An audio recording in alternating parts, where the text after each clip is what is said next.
ओइ पुलिसफोर र हाखु दाखु मा खालामनो हब ज्राव होसोथारो एखेबारे बाप बांद्राय मोनथारबाय आं बे प्रमदनिखौ आखलखौ बांसिनसो जाबाय हनै थफि गोजा थफि खाखि थफि गोसोम मा जाखोलै फाख्रा सिख्रा एखेबारे लावथिनि लावथि सिलायनि सिलाय हा बे सादा बुसा बे पर्बत जरानि फाग्लि जरा पार्ट 2 पार्ट 1 ओरै बासबारि हेनतेननि रायजोफोरखौ मा खालामनो नागिरखोबालाय बाप एसेजों जे नैजों जाया जाथाराबा पुलिस होख्रेमथानसो होनाय जाखो ना मा जाखो बेलाय एसे बांद्राय मोनबाय आं प्रमद बिथांनिखौ जानायसिम आङो फैदों बे समावहाय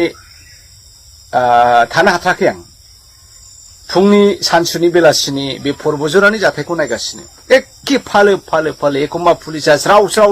होसोयो सेन्देल टेन्देल बोजोबो रायजो राजाफोरना गोदोनि बे आन्दलनखौ गोसोखांफिनबाय आं पुलिसफोर होसोबा एखे सेन्देलबाबो जों जुथाबाबो जों लानानै खारनाय बायदि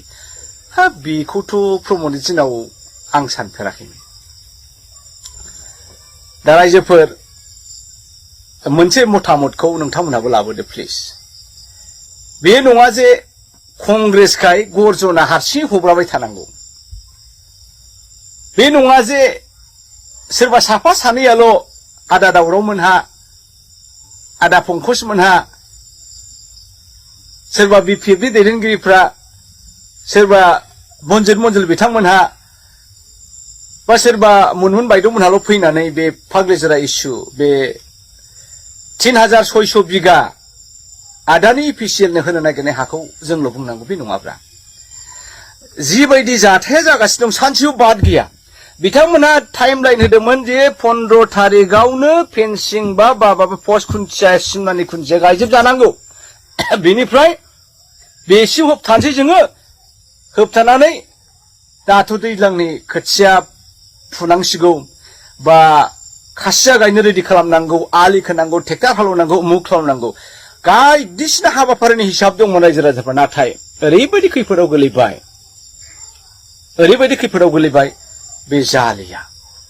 पुलिसखौ बारानिफ्राय बारासो हरबाय रायजो राजा गरिब दुखिया रायजो राजा दायथ'आ बारानिफ्राय बारासो बांबाय देग्लाय नुबाय जे प्रमदा बेबायदि जुदि पुलिस लानानै सानफ्रामबो साननि फुंनि हरनि दुमदाखाल खालामबाय थायोबा बिथांमोना देग्लाय दैज्लांनि आबादखौ मावनो हानाय नंला आरो मेसेङाव ओंखामा मोनजानाय नंला दा बेखायनो रायजोफोर बाथ्रायाव मोनसे बुंनाय दङ जे जोंनि समाजा दुथां रोङै जाम्बा जाम्बिनि थाखाय बांद्राय धंस जाया होनदों बांद्राय नस्थ जाया गोरों गोराया मिथिखा हसिखा जेब्ला सिरि थायो अब्लासो हादोरा बा समाजा बांसिन आद्रि जायो दा नोंथांमोनाबो बे पर्बजरानि आदानिनो एपिडिसिएलनो हा हगारनायनि दावहायाव बाहागो लानांसिगोन आरोमा रायजो राजाफ्रा सानफ्रामबो जाय बर' बिमाफ्रा जाय बर' फिसाफ्रा दाउ बोरमा अमा मोसौ मोसाजों सानफ्रोमबो दिन थाङो दा न'खौ गारनानै बिथांमोना पुलिसजों दावहा नांनो पुलिसखौ होबथानो सिमा गायनायनिफ्राय खुन्थिया गायनायनिफ्राय सानफ्रोमबो फुंनिफ्राय दाउला गिसिरबानो नोंथांमोना भिडिअखौ फट'खौ नुबाय थाबाय न'नि हाबाखौ सोर मावगोन बे दाउसा फिसाफ्रा सिलाजों लांजासिगोन नेवलाय गादाजों लांजासिगोन उन्दै गथ'फ्रा एलपि स्कुलाव थांनाय बबेबा एमइ स्कुलाव थांनाय हाइ स्कुलाव थांनाय सोर ओंखाम संनानै जाहोहरखो हा फिसाफ्रा बेबा मा जाखो बे दावहाया सोरबा पर्बजरानि पार्टिकुलार बै 3600 बिगानि हानि बिगोमाफोरनिल' दावहा नङा बे दावहाया साफ्रोमबो ट्राइबेल जनगोष्ठी गावनि हारि आरो थामोनथा आरो हाखौ अनग्रा सानसुमै रायजो राजाफोरनिसो दावहा दा बेखायनो नोंथांमोना माबारनो बे दावहा नांनायाव बे आन्दलनाव मदद होनांगोन माबायदि मदद नोंथांमोना बेक्तिगत फैनानै बुंफैनो हायोबा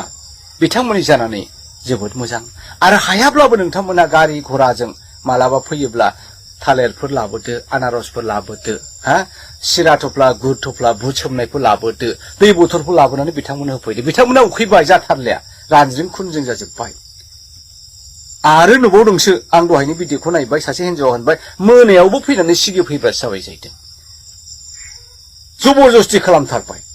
हाथाय बाजाराव फैनो हालानो नोजोर होयो बेखौ हमनांगौलै बेखौ बुनांगौलै दा प्रमदआ मा खालामनो सानखो मानो इसिबां हाखादावरा मा कमिटमेन्ट होबा नोंथाङालाय आदानिनोलाय मा कमिटमेन्ट होबा नोंथाङालाय हिमन्त बिश्व शर्मानोलाय जे 15 तारिखआवनो सिमाया गायजाथारनांगौ उमुगावनो सिमाया गाय बेथ'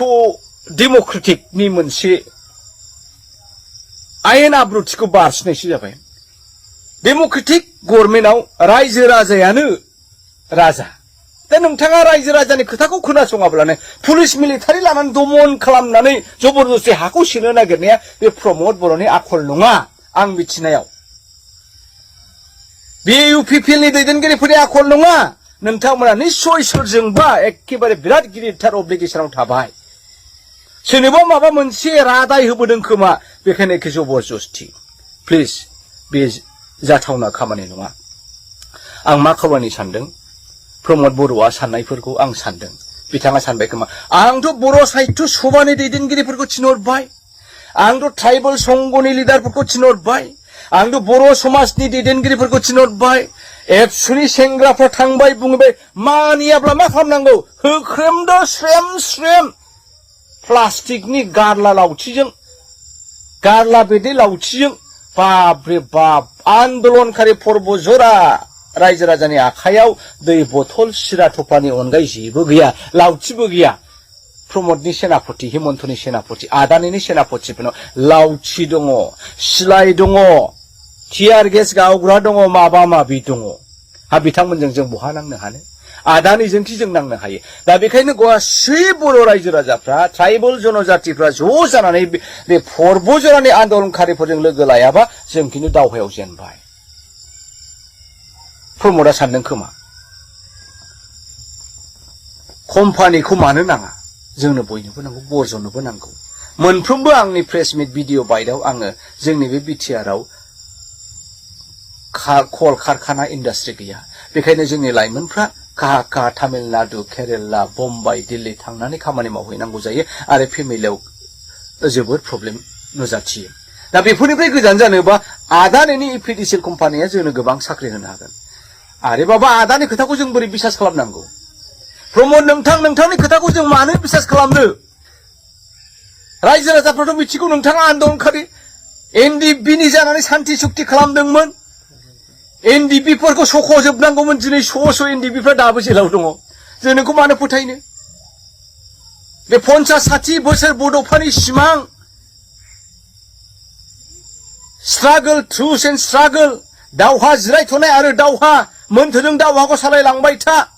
बड'फानि